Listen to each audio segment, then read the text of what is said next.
میں ہوں علی عباس. یہ گفتگو روزنامہ نئی بات اور علم کی دنیا کے لیے ہے. پاکستان میں آپ نے بہت کم ایسے اسکالرز دیکھے ہوں گے جنہوں نے قرآن کا ترجمہ اور تفسیر کی ہو، جو ایک اپنا اسکول بھی چلاتے ہوں، جن کو مقام ممبر آباء و اجداد کی طرف سے نہیں، ان کی اپنی محنت اور علم کی جستجو کی وجہ سے ملا ہو. ان کا روزگار جو ہے وہ مسجد کے غلے کا محتاج نہ ہو اور وہ اپنا کاروبار کر کے خود بھی کھاتے ہوں اور دوسروں کو بھی کھلاتے ہوں. میرے آج کے جو معزز مہمان ہیں وہ ایک اسی طرح کی پرسنالٹی ہیں. میں آپ کی ملاقات کرواتا ہوں محمد اکرم اوان صاحب سے. السلام علیکم سر. وعلیکم السلام ورحمۃ اللہ. حضرت صاحب، آپ کے والد زمیندار تھے. جی میں بھی ذمہ دار ہوں. آپ بھی زمیندار ہیں ماشاءاللہ. آپ کا مذہب کی طرف رجحان کیسے ہوا، اور مذہب کی بھی اس سپریم فارم میں جس کو اسپرچویلٹی کہتے ہیں، آپ کا اس طرح رجحان کیسے ہوا؟ دیکھیں، بنیادی بات تو یہ ہے کہ اللہ کریم کا احسان ہے کہ کسی کو اس طرف توجہ دلا دے، یہ اس کا احسان ہے. ظاہری اسباب میں سے سبب یہ بنا کہ ہمارے اس علاقے کی زندگی ایک طرح سے قبائلی سی زندگی ہے، اور قبائل آپس میں لڑتے بھڑتے مارتے مرتے اس طرح صدیوں دشمنیاں چلتی رہتی ہیں. جی جی. اور یہاں ہمارا یا ذمہ داری کاشتکاری پیشہ ہے یا فوجی ملازمت تھی. ٹھیک. تو اکثریت فوج میں کئی پشتوں سے آ رہے تھے. جو حالات کو جب دیکھا، جب حالات سے خود اپنا سابقہ پڑا، گاؤں کی سطح پر، برادری کی سطح پر، پھر معاشرے کی سطح پر، جی جی، تو ہر طرف سے ایک مایوسی ہوئی. صحیح. یعنی بظاہر لگتا تھا کہ یہ بہت مخلص آدمی ہے، یہ کام آئے گا، لیکن جب کام پڑا تو وہ کام نہیں آیا. صحیح. بظاہر لگتا تھا کہ یہ شعبہ بہت اچھا ہے، لیکن جب اس میں گئے تو جھوٹ نظر آیا. تو اس ساری جو صورتحال تھی، تو ایک لمبی کہانی ہے، لیکن اس نے اس پہ مجبور کر دیا کہ کہیں تو سچ بھی ہونا چاہیے. جی جی. جھوٹ پہ دنیا قائم نہیں رہ سکتی. تو پھر اسے مذہب کی طرف تلاش کیا، مذہبی اداروں میں دیکھا، خانقاہوں میں دیکھا، پیروں فقیروں سے دیکھا. تو وہاں بھی ابتداً بڑی مشکل، بڑی مایوسی آئی. کہ ایک بات میں آپ سے عرض کر دوں، بندے کا ایک بنیادی مسئلہ ہے ٹو ارن دا منی. بالکل صحیح. اگر اسے ماٹو بنا لیا جائے، جی جی، تو خواہ آپ پیر کے روپ میں ہوں، خواہ آپ مولوی کے روپ میں ہوں، آپ سیاستدان کے روپ میں ہوں، آپ کاشتکار کے روپ میں ہوں، آپ دکاندار کے روپ میں، آپ کبھی بہتر انسان نہیں بن سکتے. ٹھیک. میرا مسئلہ یہ رہا کہ میں نے جہاں میں گیا، جہاں جھانکا، تو دیکھا کہ الٹیمیٹ ٹارگٹ جو ہے لوگوں کا وہ پیسہ جمع کرنا. صحیح. لیکن اللہ نے مجھے مایوس نہیں ہونے دیا، میری جستجو جاری رہی، حتیٰ کہ پھر اللہ کے ایک ایسے بندے سے بھی ملاقات ہو گئی جو خود بھی زمیندار تھے، اور ان کا ذریعہ معاش اپنی زمینداری تھا، لیکن دین کا کام وہ ملکی سطح پر کر رہے تھے. تقسیم ملک سے پہلے بر صغیر کی سطح پر کرتے رہے، اور تقسیم کے بعد ملکی سطح پر جن 4-5 لوگوں کا نام آتا ہے ان میں ان کا ایک نام نامی شامل تھا. صحیح. حضرت علامہ علی یار خان رحمۃ اللہ تعالیٰ علیہ. وہ متبحر عالم بھی تھے، اور تصوف میں بھی ان کا مقام بہت بلند تھا. صحیح. تصوف نام ہی خلوص کا ہے. ٹھیک. تو خلوص جہاں بھی ہوگا وہاں سب سے پہلے للہیت آئے گی.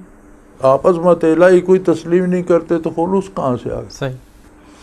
آپ اپنے بندہ ہونے کو تسلیم نہیں کرتے تو پھر خلوص کہاں سے آئے گا؟ صحیح. کوئی بھی فرد جو عظمت الہی کو صحیح معنوں میں سمجھتا نہیں، وہ خود خدا بنا رہتا ہے. بندے کی یہ ایک عجیب مزاج ہے. ٹھیک.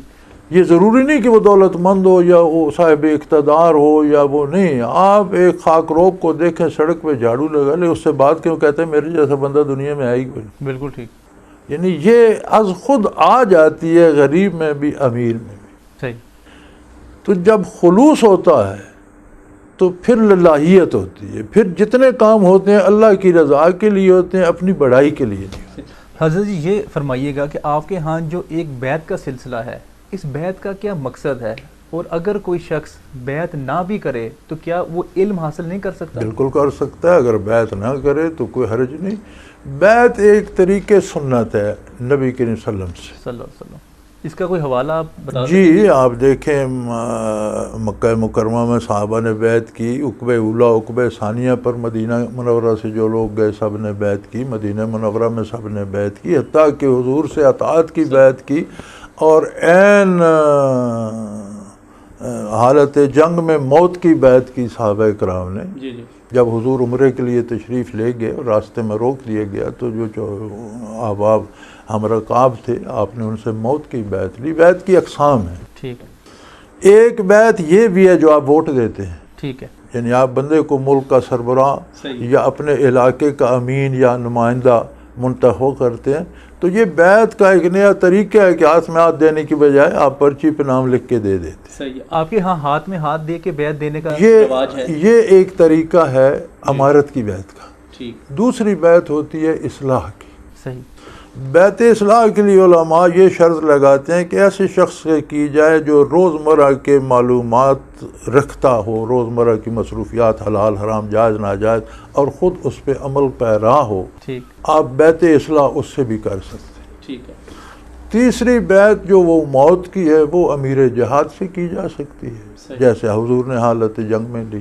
صحیح، چوتھی ایک بیعت ہے بیعت تصوف، ٹھیک، یہ ہوتی ہے صفائے قلب کے لیے، امور باطنی کے لیے، جو آپ کے ہاں جس کا رواج ہے، ٹھیک، اور اس کی شرط جو کم از کم ہے وہ یہ ہے کہ جو بیعت لینے والا شخص ہے وہ خود فنا فی الرسول ہو صحیح، اور دوسرے کو فنا فی الرسول کرا سکتا ہو۔ ٹھیک ہے، اگر خود فنا فی الرسول ہے، کرا نہیں سکتا، بیعت تصوف لینے کا اہل نہیں ہے۔ صحیح۔ دوسرے کو کرا سکتا ہو تو وہ بیعت تصوف لینے کا اہل۔ اگر ایک شخص کہتا ہے کہ میں آپ کی بیعت نہیں کرنا چاہتا، لیکن مجھے آپ کی گفتگو اور آپ کا نالج بہت پسند ہے، میں آپ کے پاس بیٹھنا چاہتا ہوں، اٹھنا چاہتا ہوں، اس میں آپ کو کوئی حرج نہیں؟ بے شمار لوگ آتے ہیں جن پر اپنی دنیاوی ضروریات سے بھی آتے ہیں، محض ملاقات کے لیے بھی آتے ہیں۔ حضرت صاحب یہ فرمائیے، اب جو پڑھتے پڑھاتے ہیں یہاں سینکڑوں طالب علم سارے بیعت تو نہیں پڑھ رہے ہیں۔ ٹھیک ہے، حضرت صاحب یہ فرمائیے کہ جو سینہ بسینہ جو علم ہے، کیا آپ اس کو مانتے ہیں؟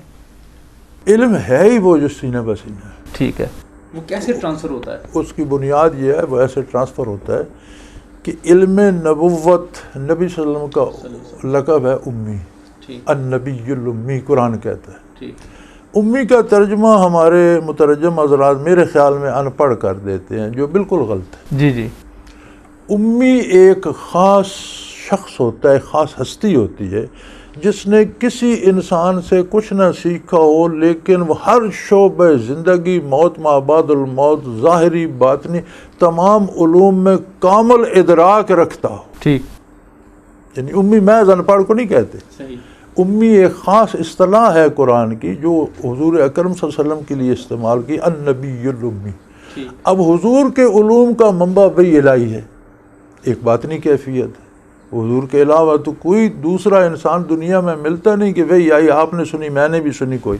ٹھیک، آپ کی باطنی کیفیت تھی، اسی باطنی علم نے یہ انقلاب اسلام برپا کیا، اور اربوں لوگ اب تک ایمان لا چکے اور قیامت تک لاتے رہیں گے، تو اس کی بنیاد تو اسی باطنی کیفیت پر ہے نا جو وحی سے آئی۔ حضور نے ظاہراً تو کسی سے الف بھی نہیں پڑھا، صحیح، ہے جی۔ اس کے دو طریق، اس کا طریق بنیادی یہ ہے کہ یہ انعکاسی طور پر جاتی ہے۔ علم ظاہر زبانی قلمی بیان کرنے سے، لکھنے پڑھنے سے منتقل ہوتا ہے۔ صحیح، لکھنا کیا ہے؟ لکھنے کی تعریف یہ ہے کہ جو آپ جانتے ہیں اسے آپ نے منضبط کر لی۔ بالکل صحیح۔ پڑھنا کیا ہے؟ پڑھنا یہ ہے کہ جو منضبط شدہ علم ہے اسے آپ حاصل کرتے۔ صحیح، یہ تو ہو گیا لکھنا پڑھنا۔ لیکن جتنی یہ جسے آپ ایمان کہتے ہیں، یہ ماتھے پہ تو نہیں لکھا ہوا، دل کی ایک کیفیت ہے۔ ٹھیک، اب ایمان جو ہے یہ باطن کی کیفیت ہے، زبان صرف اقرار کرتی ہے، اقرار باللسان، تصدیق بالقلب، تصدیق قلب کرتا ہے، صحیح ہے، کہ نہیں؟ تو قلب کی تصدیق تو ایک باطنی فعل ہے، ظاہر تو نظر نہیں آتا. لیکن علم، میرا حضرت سے سوال یہ تھا کہ علم کیسے ٹرانسفر ہوتا ہے سینہ بسینہ؟ اگر کوئی شخص نے قرآن نہیں پڑھا یا حدیث نہیں پڑھا تو کیا سینہ بسینہ علم ٹرانسفر ہو سکتا ہے؟ یہ ایک خصوصی کرم ہے اللہ کا، اور یہ بہت کم ہوتا ہے. کم ہوتا ہے. یہ آپ کی زندگی میں کوئی ایسا ایکسپیرینس ہوا ہے؟ بہت کم ہوتا ہے جی. اور عمومی طور پہ یہ نہیں ہوتا. یہ اللہ ماشاء اللہ ہوتا ہے. اسے کہتے ہیں علم لدنی. لدنی. علمناہ من لدنا علما. خضر علیہ السلام کے بارے قرآن میں آتا ہے کہ ہم نے انہیں اپنی طرف سے علم عطا فرمایا تھا. صحیح. تو علم لدنی ایک خاص کیفیت ہے، اور اللہ کے بعض خاص بندوں کو من جانب اللہ نصیب ہوتی ہے، کسی کوشش سے نہیں. یہ محض اس کی عطا ہے. ٹھیک ہے. اچھا یہ حضرت جی فرمائیے گا، نقش بندیہ اویسیہ، نقش بندیہ کا تعلق جو ہے، نقش بندیہ ایک جگہ کا نام ہے یا کسی شخصیت؟ خواجہ نقش بند رحمۃ اللہ علیہ ان کا لقب تھا. ٹھیک ہے. وہ کہاں سے تھے؟ جنہوں نے سلسلہ نقش بندیہ شروع کیا. ٹھیک ہے. تو یہ تسلسل تصوف اس طرح آئے کہ صحابہ کرام نے تو ظاہری اور باطنی سارے علوم حضور سے لیے. ٹھیک. تابعین نے بھی جو صحابہ کی مجلس میں پہنچا انعکاسی طور پر اسے تابعی کا رتبہ مل گیا. تابعین کی محفل میں جو پہنچا اسے تبع تابعی کا رتبہ. صحیح. لیکن یہ چیز کم ہوتی گئی. اب تبع تابعی کے بعد صرف محفل میں نہیں، پھر لوگوں نے علوم ظاہری سیکھے بھی اور کیفیات قلبی ذکر کر کے پاس بیٹھ کے دل کو صاف کر کے حاصل بھی کی. صحیح. جب بات یہاں پہنچی تو جو اس میں زیادہ آگے نکل گئے وہ ائمہ ٹھہرے. پھر جب آگے انہوں نے چلائی تو ان کے نام سے سلاسل چل نکلے کہ یہ فلاں بزرگ کا سلسلہ ہے، یہ فلاں بزرگ کا سلسلہ ہے. ٹھیک. اس طرح سے انہیں نسبتیں ان سلاسل. اویسیہ ان کا لقب تھا یا نام تھا؟ اویسیہ لقب نہیں ہے. اویسیہ ایک حصول فیض کا طریقہ ہے. ٹھیک ہے. اویسیہ میں نسبت اویسیہ اس کو کہتے ہیں. جیسے حضرت اویس کرنی رحمۃ اللہ تعالیٰ علیہ عہد نبوی میں تھے، لیکن وہ بارگاہ نبوی میں حاضر نہ ہو سکے اور حضور کے وصال کے بعد مدینہ منورہ آئے، پھر کوفہ منتقل ہو گئے. ٹھیک. اور ان کا وصال وہیں ہوا. ہسٹوریکلی جو فیکٹس ہمیں ملتے ہیں. ٹھیک ہے. پھر سلسلہ وہاں سے چلا. لیکن جو باطنی کیفیات تھیں ان کی، غائبانہ رہ کر برکات نبوت انہوں نے اتنی حاصل کی کہ نبی کریم صلی اللہ علیہ وسلم نے حضرت عمر رضی اللہ عنہ سے فرمایا کہ کبھی اویس سے ملاقات ہو تو اسے میرا سلام پہنچانا. ٹھیک. یعنی ایک بہت بڑا مرتبہ ہے. صحیح. تو پھر جو مدینہ منورہ تشریف لائے اور حضرت عمر رضی اللہ عنہ سے ملاقات ہوئی تو آپ نے سلام پہنچایا اور پیغام پہنچایا کہ حضور نے فرمایا تھا میری امت کے لیے دعا بھی کریں. صحیح. تو جو اس طرح غائبانہ یعنی روح سے فیض حاصل کرتی ہے، بندہ بندے کے پاس نہیں ہوتا لیکن اسے، تو اس طریقے حصول فیض کو نسبت اویسیہ کہتے ہیں. یعنی اس طریقے سے جس طرح حضرت اویس رحمۃ اللہ علیہ نے حاصل کیا. تو نقش بندیہ میں دو ہیں، نقش بندیہ مجددیہ حضرت مجدد رحمۃ اللہ علیہ سے. اس میں یہ ہے کہ بندہ پاس ہوگا تو اسے کیفیات ملیں. نسبت اویسیہ میں یہ ہے کہ ابتدائی تربیت تو پاس بیٹھ کر کی جائے، لیکن ایک خاص سٹیج پر جا کر پھر بندہ دنیا کے کسی گوشے میں بھی چلا جائے اس سے برکات وہاں پہنچتی رہتی ہیں. اسے نسبت اویسیہ کا. اچھا، ایک شخص جس نے ماسٹرز کی ڈگری لی ہے اور وہ علم میں مذہب اور تصوف سیکھنا چاہتا ہے، اس کو کیا کرنا چاہیے؟ کسی صاحب حال کے پاس جانا چاہیے جو استعداد رکھتا ہو اس سے کھانے کی. اچھا. اور بلکہ اسے ضرور سیکھنا چاہیے. ٹھیک ہے. یعنی یہ نعمت اہل علم کو تو ضرور حاصل کرنی چاہیے تاکہ ان کے علم کا مصرف صحیح ہو اور ان کا جو قبلہ ہے نیت کا قلب کا وہ درست ہو جائے. اور پڑھے لکھے لوگ ہی معاشرے میں تحریک پیدا کرتے. جی. پڑھے لکھے لوگ اگر یہ کیفیت پا لیں تو معاشرے میں انقلاب آ جاتا. اچھا حضرت جی یہ فرمائیے گا کہ جو پڑھا لکھا الیٹ طبقہ ہے وہ سی ایس ایس اور ڈاکٹر انجینئر اس طرف جاتا ہے، مذہب کی طرف نہیں آتا زیادہ، اس کی کیا وجہ ہے؟ کیا مذہب ان کو اٹریکٹ نہیں کر پاتا؟ مجھے افسوس سے کہنا پڑے گا اور معذرت کے ساتھ کہنا پڑے گا، میں روز اشتہار دیکھتا ہوں، ہمارے ٹیلی ویژن پہ آ رہا ہوتا ہے کہ جب ہمایوں مقبرہ بنا رہا تھا تو فلاں جگہ یونیورسٹی بن رہی تھی، اور جب اکبر یہ کر رہا تھا، وہ یہ سارا غلط ہے. ٹھیک. میرے پاس ان رائٹنگ اس لیٹر اس تقریر کی کاپی پڑی ہے اٹیسٹڈ برطانوی پارلیمنٹ کی، جس میں جب بر صغیر یہ پنجاب پر بھی انگریزوں کا قبضہ ہو گیا تو اس بندے نے جا کر کانگریس میں جو بیان دیا اس کی کاپی میرے پاس پڑی ہے. وہ کہتا ہے I have traveled the India from east to west and from north to south. I found no thief, no beggar. Okay. یہ دیکھ لیں کہ مسلمانوں کی حکومت کو بیتے تقریباً پون صدی ہو چکی تھی اور مرہٹے اور سکھ اور دوسرے تیسرے علاقوں پہ قابض ہو گئے تھے. اس کے باوجود جو 700 سال میں انہوں نے امن قائم کیا, that was still there. ٹھیک. آگے دوسری بات وہ لکھتا ہے کہ یہاں ڈومینیٹنگ فورس مسلم ہے. حکمران طبقہ جو تھا جس نے صدیوں حکومت کی وہ مسلمان ہیں. یہ لوگ تو ابھی آئے چند سال, لیکن مسلمانوں پر حکومت کرنا ہمارے لیے بہت مشکل ہے, اس لیے کہ آج بھی ان کا لٹریسی ریٹ 84% ہے. ٹھیک.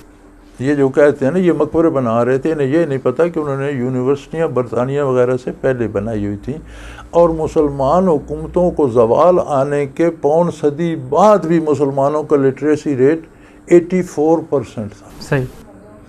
آگے وہ سجیسٹ کرتا ہے کہ if we have ruled the country we have to break the backbone of the Muslims. Back bone کا کیا وہ کہتے ہیں ان کے تعلیمی ادارے ان کی بیک بون ہے. ہمیں ان کے تعلیمی ادارے ختم کر کے اپنے ادارے بنانے ہوں گے, اور ان اداروں میں یہ بنیادی بات ہوگی کہ ان کی تہذیب کی تنقیص کر کے اپنی تہذیب کو بطور ماڈل پیش کرنا ہوگا. جب یہ ہماری تہذیب کو ماڈل مان لیں گے ہمیں ان پر حکومت کرنا آسان ہو جائے گا, ورنہ ہم ان پر حکومت نہیں کر سکتے. لیکن آج کل کی جو ایلیٹ پڑھی لکھی کلاس ہے وہ مدرسوں میں یا مذہب کی طرف وہ نہیں پڑھتی. میرے بھائی اگر پڑھتی ہوتی تو وہ میرے بھائی ایلیٹ کا قصور نہیں, ایلیٹ تو ابھی تک وہی کورس پڑھ رہی ہے جی جو اس انگریزوں نے اس غرض سے ترتیب دیا تھا. جب ملک آزاد ہو گیا تو کیا ضرورت تھی مدرسے زکوٰۃ پر اور خیرات پر چلائے جائیں؟ کیوں نہ انہیں اداروں کا درجہ دیا گیا, کیوں نہ بجٹ میں ان کی جگہ رکھی گئی, صحیح, کیوں انہیں مانگنے پہ مجبور کیا گیا. دوسری بات یہ ہے کہ پھر ہم اداروں کو اس طرح بناتے کہ جس طرح ایف ایس سی کر کے کوئی انجینئرنگ میں جاتا ہے, کوئی میڈیکل میں جاتا ہے, کوئی آپ کی طرح اس طرف آ جاتا ہے صحافت کی طرف, اسی طرح لوگ تفسیر میں ڈاکٹریٹ کرنے کے لیے دینی مدرسے میں جاتے, فقہ میں ڈاکٹریٹ کے لیے ادھر جاتے, حدیث میں کرنے کے لیے ادھر جاتے, تو پھر ایک امتزاج پیدا ہوتا جو مسلمانوں کا خاصا تھا تقسیم ملک سے پہلے, صحیح, انگریز کی آمد سے پہلے. کسی نے وہ کیا نہیں. اب دو جزیرے الگ الگ ہیں. ایک حلقہ جو میں بڑی معذرت سے کہوں گا دینی حلقہ ہے, وہ یہ سمجھتے ہیں کہ یہ سارا قصور ان پتلون والوں کا اور بابو لوگوں کا ہے, اور یہ سارے واجب القتل ہیں, انہیں اڑا دیں. صحیح صحیح. جتنی ہماری جسے سو کارڈ ہم ایلیٹ کہتے ہیں, میں ایلیٹ اس کو نہیں مانتا جو ون سائیڈڈ ہو. ٹھیک ہے. ایلیٹ کا بہت گہرا مطلب ہے اسے اپنی مکمل حیات پہ تو اس کا پورا شعور ہو. لیکن بہرحال جنہیں ہم ایلیٹ کہتے ہیں انہیں اتنے دور کر دیا گیا کہ ان کے پاس ایک ہی جواب ہے, معاشرے میں جو خراب وہ کہتے ہیں مولوی پیدا کر رہے ہیں, مولویوں کو کسی جہاز میں بٹھا کر سمندر میں غرق کر دو معاشرہ درست ہو جائے. صحیح صحیح. اس میں بریجنگ کی ضرورت ہے کہ مولوی علوم ظاہری کو سمجھے اور ہمارا ظاہری پڑھا لکھا طبقہ علوم دینیہ کو سمجھے, جس کی کوشش ہم کر رہے ہیں. جو ہمارا یہ نصاب ہے یہ ایسا ہی ہے کہ ہم بچے کو دین بھی سکھاتے ہیں اور علوم دنیا بھی, اور اب الحمدللہ بہت سے دینی مدارس نے اسے اڈاپٹ کر رکھا ہے. اچھا, آپ نے ایک مشن جہاد کا جو ہے نا وہ شروع کیا تھا, وہ دیکھتے ہی دیکھتے وقت گزرتے گزرتے وہ ہلکا سے ہلکا ہوتا چلا گیا. اگر جہاد سے آپ شور شرابہ مراد لیں تو پھر تو آپ کی بات درست ہے. اگر جہاد سے آپ محنت و مشقت مجاہدہ کام لیں تو یہ دن بدن بڑھتا جا رہا ہے, ہلکا نہیں ہوا. ہم نے شروع کیا تھا یہاں کے چند گاؤں سے, اور اب یہ تحریک جو ہے بین الاقوامی ہو چکی ہے. کینیڈا میں موجود ہے, تعلیم و تدریس کی ذکر جہاد کو آپ نے جہاد اکبر کے ساتھ جو ہے نا اپنی اصلاح کی, یعنی امریکہ سے افریقہ تک, چائنا سے افریقہ تک, اور امریکہ کے مغربی ساحلوں سے جاپان تک, ہر ملک میں آپ کو ہمارے حلقے کے ساتھی ملیں گے جو ذکر بھی کرتے ہیں, دیانتداری سے ملازمت کرتے ہیں, حلال کماتے ہیں, کوشش کرتے ہیں کہ بہتر کیا جائے. آپ کا غزوہ ہند کے بارے میں آپ اپنے لیکچر میں بڑا ذکر کرتے ہیں. جی میں تو اس کا اب بھی قائل ہوں. ٹھیک ہے، تو اب یہ بتائیے گا کہ ہم نے انڈیا کو فتح کر کے کیا کرنا ہے؟ نہیں، ہم نے فتح نہیں کرنا. ٹھیک ہے. غزوۃ الہند کا سبب ایک آپ جو اسلامک ہسٹری ہے اس میں ہمیں ایک یہ بھی غلط فہمی ہے کہ مسلمانوں نے کر لوگوں کے ممالک قبضے میں لیے. جی جی، یہ غلط ہے. ٹھیک. پہلی غزوہ جنگ بدر ہے وہ تب ہوئی جب اہل مکہ نے کوشش کی فنڈز جمع کر کے مدینہ منورہ پر چڑھائی کرنے کی تو اس قافلے کو روکنے کے لیے. صحیح. تو یہ ایک دفاعی جنگ تھی. احد میں مکے والے مدینہ منورہ پر حملہ آور ہوئے، یہ ایک دفاعی جنگ تھی. غزوہ موتا میں کیسر نے حملہ کرنے کی ارادہ ظاہر کیا تو حضور بارڈر پر تشریف لے گئے کہ جنگ کو ملک کے اندر نہیں آنے دیں گے، وہاں تبوک میں ہم لڑیں. صحیح. تب سے لے کر جب تک خلافت رہی اسلام کی جنگیں دفاعی رہی. ٹھیک ہے. مسلمانوں نے ہندوستان پر کسی نے اٹیک نہیں کیا. صحیح. لیکن جب راجہ داہر نے مسلمانوں کے یتیم بچے اور بیٹیوں کا جہاز لوٹ لیا اور انہیں قیدی بنا لیا تو اپنے قیدی حاصل کرنے کے لیے اس پر حملہ کیا گیا. ٹھیک. جب اس کی ریاست فتح ہو گئی تو اگلی ریاست میدان میں مقابلہ ری ایکشن میں کیا، جو بھی ریئیکشن میں ہوا جو بھی.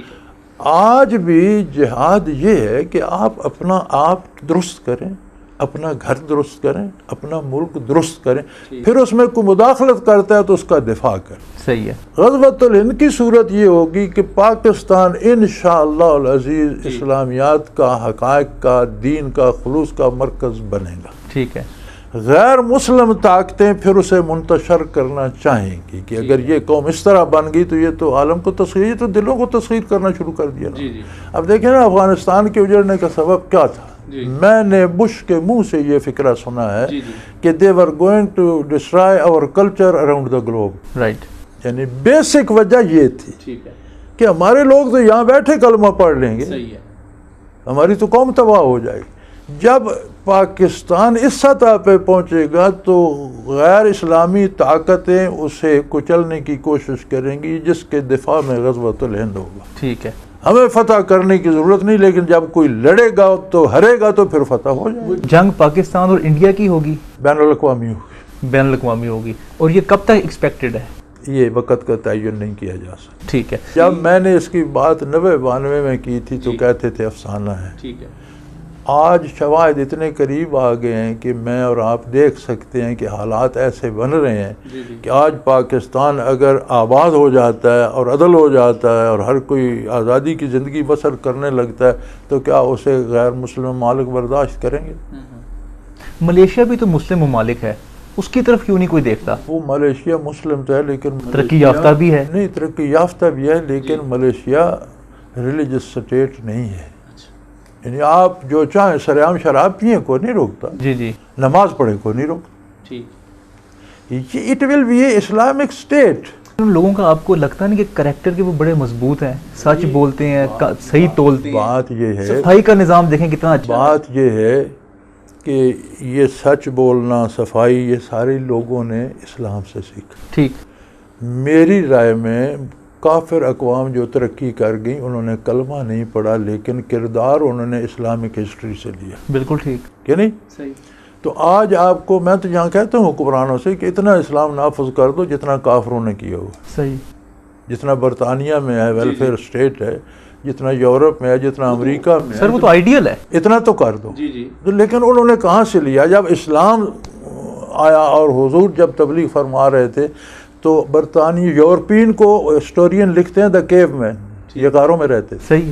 اور امریکہ وغیرہ کو لکھتے ہیں دا وائلڈ ویسٹ. صحیح ہے. ان کے پاس تہذیب کہاں تھی؟ یہ سب انہوں نے مسلمانوں سے سیکھا. ہماری بدقسمتی جب ہم واپس پلٹیں گے انشاءاللہ تو وہ اگر عقیدے کے، ایمان کے بغیر اتنی ترقی کر رہے ہیں، ہمارے پاس عقیدہ بھی ہوگا تو عمل بھی ہوگا تو آپ دیکھیں پاکستان کہاں پہنچے. لیکن یہ آپ بات غور کیجئے گا کہ عرب ملک بھی کافی ترقی کر رہے ہیں اور مسلم کنٹری ہے. انڈونیشیا کی مثال آپ کے سامنے ہے، ملیشیا کی ہے، ترکی کی ہے، یہ بھی تو سب مسلمان ہیں. ان لوگوں کی طرف یورپ تھوڑا سا ترقی کی ڈیفینیشن میں میرے اور آپ میں تھوڑا سا اختلاف ہے. مادی طور پر خوشحال ہو جانا صرف ترقی نہیں ہے. ٹھیک ہے. میری رائے میں صحیح ہے. آپ جو کہہ رہے ہیں جو ملک مادی طور پر خوشحال ہو گئے آپ کہتے ہیں ترقی یافتہ. میں کہتا ہوں صرف مادی طور پر نہیں، مادی اور روحانی دونوں جانب سے جو ترقی کرے میں اسے ترقی یافتہ سمجھتا ہوں۔ روحانی طور پہ آپ کو پاکستان بہتر لگتا ہے؟ پاکستان پوری دنیا سے بہتر ہے، میں نے پوری دنیا پھر کے دیکھی ہے۔ جی جی پاکستان میں اللہ اللہ کرنے والے لوگ بھی زیادہ ہیں، ٹھیک ہے، دینی درسگاہیں اتنی ہیں کہ دنیا سے لوگ یہاں سیکھنے آتے ہیں، اور آپ کے پاس کوئی شعبہ نہیں کہ باہر سے کوئی بندہ آپ کے پاس سیکھنے آئے۔ کتنی یونیورسٹی ہیں آپ کی، کتنے باہر سے لوگ آتے ہیں، تو یو ٹی میں بھی کافی لوگ آتے ہیں، لیکن اتنے نہیں آتے جتنا دین سیکھنے آتے ہیں۔ پھر پاکستان میں پریکٹسنگ مسلم جو ہیں جی جی وہ کثیر ہیں اور بے عمل جو ہے وہ تھوڑے ہیں۔ ٹھیک ہے، دنیا کے کسی ملک میں اس طرح نہیں، حرمین کی عظمت اپنی جگہ، جی جی لیکن پریکٹسنگ مسلم یہاں زیادہ ہیں، دینی انسٹیٹیوشنز یہاں زیادہ ہیں، اسلام پریکٹس یہاں زیادہ ہوتا ہے، اور یہاں دونوں پہلو۔ اب عرب میں، پورے عرب میں انہوں نے روحانیت کا انکار کیا ہوا ہے، جی جی یہاں جو ہے وہ دونوں پہلو چل رہے ہیں، ظاہری علوم بھی اور باطنی علوم۔ حضرت صاحب یہ فرمائیے گا، کبھی گفتگو کرتے ہوئے، کبھی کوئی حدیث یا کوئی قرآن بیان کرتے ہوئے کبھی آپ کو یہ فیل ہوا ہو کہ مجھ سے یہ غلطی ہو گئی ہے؟ نہیں، میں بہت احتیاط کرتا ہوں، اور اگر کبھی کوئی نشاندہی کر دے جی جی اور اس کی بات صحیح ہو تو میں توبہ کرتا ہوں، رجوع کرتا ہوں، لیکن ایسا ہوا نہیں آج تک۔ ماشاء اللہ۔ اچھا یہ لیکن اب بھی اگر کوئی، یہ اس سب کے باوجود میں نے 3 تفسیریں ہیں میری، جی جی ایک پنجابی میں ہے، اسرار التنزیل اردو انگریزی میں چھپ چکی ہے، جی جی اکرم التفاسیر آ رہی ہے جو مسلسل جمعہ کا بیان ہوتا ہے، وہ ہم نے الف لام میم سے شروع کیا تھا، اب 10واں پارہ چھپنے گیا ہوا ہے، ٹھیک 9 پارے آ چکے ہیں۔ ٹھیک تو ترجمہ قرآن کریم کا اللہ نے مجھے شرف بخشا، میں نے کیا، لیکن اس کے باوجود کوئی طالب علم بھی اٹھ کر مجھے بتائے کہ یہ آپ سے غلطی ہو گئی ہے تو میں قبول کرتا ہوں، میں انسان ہوں اور اس سے رجوع کر لیتا ہوں۔ ٹھیک ہے۔ اچھا سیاسی مستقبل جو ہے پاکستان کا، وہ آپ کیا دیکھتے ہیں؟ کہیں آپ کو کوئی رول نظر آتا ہے عمران خان کا؟ میرے خیال میں پاکستان کا مستقبل تو روشن ہے۔ ٹھیک، اس الیکشنز کے بعد کوئی بہتری آنے کی امید ہے؟ یہ میں نہیں کہہ سکتا۔ عمران خان کا اعلانات، جذبہ، باتیں وہ تو بہت اچھی ہیں، وہ تو سبھی کرتے ہیں، لیکن نہیں، سبھی صرف باتیں نہیں کرتے۔ اب دیکھو نا، بھٹو صاحب نے ایک پروگرام دیا تھا، جی چلو اسے آپ 3 لفظ میں روٹی کپڑا مکان ہی جی کہہ جی، لیں، اس پر عمل ہوا یا نہ ہوا اسے چھوڑ دیں۔ ایک نعرہ تھا، ایک نعرہ، ایک ماٹو، ایک پروگرام، وہ پورا ایک پروگرام تھا، کئی صفوں کی ایک فہرست تھی اس میں کہ روٹی میں کیا کیا کیا ہوگا، مکان میں کیا کیا کیا ہوگا، کپڑے میں کیا کیا ہوگا، وہ پورا ان کا مینیفیسٹو تھا۔ جی جی مسلم لیگ کا مینیفیسٹو ہے، باقی جماعتوں کے اپنے مینیفیسٹو ہیں۔ عمران صاحب کی جماعت اتنی نوزائیدہ بھی نہیں، 16 سال عمر ہو گئی ہے، جی جی، مینیفیسٹو نہیں آیا۔ نہیں آیا، صحیح، دیکھیں نا، میں اب یہاں تقریر میں کچھ بھی کہہ رہا ہوں، جی جی مجھے جب پروگرام دینا پڑے کہ میں عملاً کیا کیا کروں گا، جی، تو وہ بنیاد ہوتی ہے، ٹھیک، وہ جب آئے گی تب آپ اس کے حق میں یا اس کے خلاف رائے دے سکیں۔ جب مینیفیسٹو ہی کو نہیں تو آپ انہیں بہت اچھا کہیں، بہت خراب کہیں، میرے خیال میں یہ قبل از وقت ہوگا۔ صحیح ہے۔ اچھا حضرت صاحب، صوفی کے بارے میں کہا جاتا ہے کہ وہ خود تکلیف میں رہتا ہے اور عوام کے لیے آسانیاں پیدا کرتا ہے۔ میں نے آپ کی مسجد میں دیکھا جو ممبر کے اوپر لگا ہوا ہے ایک اے سی، جس کی ہوا صرف اس تک ہی پہنچ سکتی ہے جو کہ ممبر پہ بیٹھا ہو، تو یہ کیا معاملہ ہے؟ معاملہ یہ ہے کہ صوفیوں کے ساتھ مصیبت یہ ہے کہ صوفیوں کو جنہوں نے تصوف نہیں سیکھا انہوں نے لکھا، ٹھیک، جتنے آپ تصوف کے اذکار پڑھتے ہیں نا، جی جی، لکھنے والے وہ ہیں جو خود صوفی نہیں، صحیح، جو کمزوریاں تھیں انہوں نے کمال لکھ دیا، جی اور جو کمالات تھے انہوں نے صرف نظر کر دیا۔ ٹھیک، صوفی بھی انسان ہوتا ہے۔ صحیح ہے، میرے سامنے 4000 5000 بندے بیٹھے ہیں، سب پر فین لگے ہوتے ہیں، جی جی، کھڑکیاں دروازے کھلے ہوتے ہیں، لیکن وہ سن رہے ہوتے ہیں۔ صحیح، مجھے گھنٹہ 1.5 گھنٹہ مسلسل بولنا ہوتا ہے، اگر میرے سر پہ آپ فین لگا دیں تو میری آواز مائک میں نہیں جائے گی، فین کی جائے گی، صحیح، پکھا بھی نہیں ہوگا تو میں پھر وہ پسینہ ہی سکھاتا رہوں گا۔ صحیح، تو دیر آر دا ریزنس، ٹھیک، ضرورت سب کام کرواتی ہے۔ صوفی عام نارمل انسان ہوتا ہے۔ صحیح، اگر یہ تصوف ہو کہ نارمل انسانی زندگی سے ہٹ جائے تو آپ سوچیں کہ پھر یہ تو اچھی بات ہے کہ سارے لوگ صوفی ہو جائیں، سارے صوفی ہو جائیں اور خانہ بدوش ہو جائیں، تو دنیا کا کیا عالم ہو۔ صحیح، تو یہ تصوف کا غلط تصور ہے۔ ٹھیک ہے. ہاں ضرورت سے زائد یہ فضول خرچی یا عیاشی یہ صوفی کے پاس نہیں ملتی. آپ خود اس شعبے کے بندے ہیں, آپ دیکھیں 500,000 بندہ بیٹھا ہے, صبح بیٹھا تھا, جی جی, وہ سن رہے ہیں, آرام سے بیٹھے ہیں, ان پر پنکھے لگے ہیں, ضرورت محسوس کریں چلا لیتے. صحیح. لیکن مجھے تو بولنا ہے, اور 500 بندے کا مخاطب بندہ یا 1000 بندے یک وقت 1000 طرف اس کی توجہ ہوتی ہے, اس کا برڈن اس پہ آتا ہے. تو اگر اس پنکھا لگائیں تو آپ بول نہیں سکتے, پھر مائک میں پنکھے کی ہوا آئی جائے گی, تو یہ ایک مجبوری ہے, یہ عیاشی نہیں ہے. ٹھیک. اچھا, میں نے یہ حدیثوں میں پڑھا بھی ہے, سنا بھی ہے کہ رسول اللہ صلی اللہ علیہ وسلم جب تقریر کیا کرتے تھے, اور کہا بھی یہ جاتا ہے کہ سوال جو ہے وہ آدھا علم ہوتا ہے. تقریر کے بعد پھر رسول اللہ صلی اللہ علیہ وسلم سوال جواب لیا کرتے تھے. تو میں نے آپ کی محفل میں یہ پریکٹس نہیں دیکھی. بات یہ ہے کہ نبی کریم صلی اللہ علیہ وسلم کی ساری سنتیں جو ہیں وہ قابل تقلید ہیں, قابل اتباع, ان کے بغیر چارہ نہیں. صحیح. میرا یہ جو بیان ہوتا ہے یہ کوئی ایسا نیا نہیں ہوتا, یہ وہ چیزیں ہیں جو سب لوگ جانتے ہیں, اور ہم سب ان کی یاد دہانی کراتے ہیں. جیسے آج آپ نے سنا, جی, نبی کریم جو فرماتے تھے وہ چیز نئی ہوتی تھی. ٹھیک.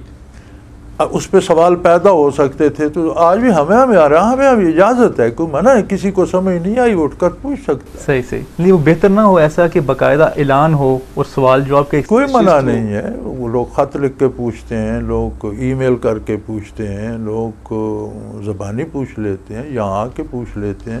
وہاں اگر کوئی ہمارے جو سیشن ہوتے ہیں اجتماعات کے, اب یہ تو ہوتے ہی آدھے گھنٹے کا, اجتماعات کے سیشن میں باقاعدہ سوال و جواب کا سیشن ہوتا ہے. کیونکہ حضرت صاحب ریسنٹ ریسرچ جو ہے نا وہ یہ آئی ہے کہ اگر جو لیکچر ہوتا ہے نا وہ کچھ دیر کے بعد بھول جاتا ہے. نہیں, آپ نے ہمارا وہ جو اجتماع ہوتا ہے 40 دن کا, اس کے لیکچر نہیں نہ دیکھے. اس میں اہتمام کیا جاتا ہے. نہیں اہتمام نہیں, اس میں ہوتا ہی بیسیکلی سوال جواب ہے. 40 دن کی جو محفلیں ہوتی ہیں اس میں جو آدھا گھنٹہ یا گھنٹہ بیان کا ہوتا ہے, اس میں صرف میں بیان نہیں کرتا, اس میں سوالات ہی کے جواب دیتا ہوں, پھر وہ المرشد میں بھی چھپتے ہیں. بس میرا آپ سے آخری سوال ہے کہ ابھی ریسنٹلی جو ایک مووی کا معاملہ چلا جو یوٹیوب پہ اپلوڈ ہوئی رسول اللہ صلی اللہ علیہ وسلم کی گستاخی میں, تو ایک معاملہ آپ نے سڑکوں پہ دیکھا ہوگا, ایک لوٹ مار کا اور ایک جلاؤ گراؤ کا جو ایک سلسلہ شروع ہوا. تو میں بس آپ سے یہ جاننا چاہ رہا ہوں کہ ایک پروٹیسٹ کرنے کا کیا صحیح طریقہ ہے؟ میرے بھائی, کفار نے حضور اکرم صلی اللہ علیہ وسلم کے ساتھ کون سا ظلم روا نہیں رکھا حضور کے آیات مبارکہ میں. صحیح. کوڑے والی مثال بھی, اس کا جواب کیا دیا حضور نے, صحابہ کرام نے کیا جواب دیا؟ سراپا سنت میں ڈل گئے. صحیح. ایک قوت بن گئے جس نے پھر ایک عالم کو تصغیر کر لیا. صحیح. اگر اہل مغرب توہین کرتے ہیں تو اس کا جواب یہ ہے کہ ہم سراپا سنت بن. ٹھیک. کیا کریں؟ سراپا سنت بن جائیں, عمل کریں, عقیدہ درست کریں, کردار درست کریں, پھر ہم ایک طاقت بن جائیں کہ مغرب کو یہ خیال ہو کہ اب بات کی تو شاید یہ ہمارے سر پہ کھڑے ہوں. بالکل ٹھیک. جو لوگ توہین کرتے تھے وہی فتح ہوئے نا. پھر جی جی, اہل مکہ زیادتی کرتے تھے, مکہ فتح ہو گئے نا, مکہ مکرمہ. جی. جو لوگ حضور کی توہین کرتے تھے وہ علاقے, وہ قبائل, وہ لوگ پھر اسلامی سلطنت کا حصہ بن گئے نا. صحیح. اب بھی ہم وہ طریقہ اختیار کریں کہ اگر مغرب نے وہ طریقہ اختیار کیا تو ہم اسے اہمیت ہے, یہ ہمارے جلوس تو اس کو امپورٹنس دے دیتے ہیں. ٹھیک ہے. وہ اپنے مقصد میں کامیاب ہو جاتے ہیں. اب جس بندے نے یہ بدبخت نے یہ بنائی ہے, میں نے تو نہ وہ دیکھی نہ دیکھنا چاہتا ہوں, میں ایسی باتوں میں نہیں پڑھتا, لیکن وہ تو اسے شاید اس کی گھر والے بھی جانتے تھے کہ نہیں آپ نے اسے انٹرنیشنل ہیرو بنا دیا, مشہور کر دیا پوری دنیا میں. ٹھیک ہے. اس کے اسے کتنے بینیفٹس ملیں گے, کتنے پیسے کمائے گا. ایک فضول سی کتاب اس ایک بندے نے لکھی, انگلینڈ میں لکھی, تعلیم سلمان رشدی نے ایک کتاب اس طرح کی لکھی تھی. تب میں نے اس کا سارا وہ شور برطانیہ میں بھی سنا, پھر میں امریکہ گیا, کینیڈا چلا گیا, تو میں نے کینیڈا میں خرید کر پڑھنا چاہی تو مجھے وہ کتاب جو $10 کی تھی $200 میں بلیک میں ملی. صحیح. اور اس شور شرابے کی وجہ سے وہ پاؤنڈوں اور ڈالروں میں کھرب پتی ہو گیا. صحیح. جب وہ کتاب میں نے پڑھی تو انگریزی اس کی اتنی ہائی تھی کہ میرے تو سر سے گزر جاتی تھی. صحیح صحیح. مجھے سمجھ نہیں آتی جلوس نکالنے والوں نے کیسے سمجھ لی. میں اعتراف کرتا ہوں صحیح کہ اتنی اس کی میری لائبریری میں پڑھی ہے. وہ جلوس نکالنے والوں میں سے بھی کسی نے نہیں پڑھی تھی. تو اس کا جواب میری رائے میں یہ ہے کہ ہم حضور کے اتباع میں ڈھل جائیں. ٹھیک ظاہر سے باطن تک سچ بولنا شروع کر دیں، پورا تولنا شروع کر دیں، صحیح، غریب امیر کے باپ بہن بھائی کے حقوق کی نگہداشت شروع کر دیں، قوم اور ملک کے ساتھ وفا شروع کر دیں، عیاشیاں چھوڑ کر اپنے جو وسائل ہیں ان کے اندر آ جائیں اور ایک قوم بنیں۔ صحیح، اس وقت تو ہم ایک لونلی کراؤڈ ہیں، صحیح، وہ آر ناٹ اے نیشن۔ امریکہ میں ایک کتاب لکھی گئی تھی امریکی معاشرے پر، دا لونلی کراؤڈ، جی جی، اور وہ اس سال کی دا بیسٹ سیلنگ بک تھی کہ ایک وہ ہے ہر کوئی اپنے نفس۔ ہم تو اس طرح سے ہو گئے ہیں جس طرح کوئی بے عقیدہ شخص ہوتا ہے جس کا کوئی مرکز نہیں ہوتا۔ ہمارا عقیدہ اور ایمان ہمارا مرکز ہے، ہمارا قرآن ہمارا مرکز ہے، ہمارا رسول ہمارا مرکز ہے، ہمارا بیت اللہ ہمارا مرکز ہے۔ وہ آر اے سنگل نیشن، ہم ایک وجود کے مختلف حصے ہیں۔ صحیح، تو ہم اپنا اپنا کام کریں۔ اب ناک کے میں منہ کا کام کرتا ہوں، منہ کے میں کان کا کام، یہ ہو سکتا ہے؟ وجود تب ہی سلامت رہتا ہے کہ ہر عضو اپنا کام کرے۔ کاشتکار اپنی کاشت پہ توجہ دے، دکاندار اپنی دکانداری میں ایمان لائے، سیاستدان اپنی سیاست میں دیانتداری کرے، حکمران اپنی حکومت انصاف سے کرے۔ ہم یا تو کرتے نہیں یا کرتے تو کہتے ہیں ہٹ جاؤ، سب کچھ مجھے چھین کر دے دو، میں ٹھیک ہے۔ یار تم اپنا کام تو ٹھیک کرو، سب کچھ کو کیوں چھینتے ہو؟ صحیح بات ہے، تو اگر ہم اس طرف آئے، اور انشاءاللہ ہم آئیں گے، چونکہ باقی راہیں بند ہوتی جا رہی ہیں، ہمارے سامنے قدرت کا ایسا نظام ہے صحیح، صحیح، کہ ہماری امیدیں ہر طرف سے ٹوٹتی جا رہی ہیں۔ ہمیں آنا آخر اللہ کے رسول کے دروازے پہ ہے۔ جب یہاں آئیں گے تو Pakistan will be really a Muslim state and it will be a really Pakistan. صحیح، اس کے بعد پھر کوئی اس دشمن اس پر لپکیں گے تو غزوہ تلند ہوگا۔ ٹھیک ہے، میں بہت شکر گزار ہوں محمد اکرم ایوان صاحب کا۔ اللہ تعالیٰ ہمیں علم حاصل کرنے، اس پر عمل کرنے اور دوسروں تک پہنچانے کی توفیق عطا فرمائے۔ السلام علیکم ورحمۃ اللہ۔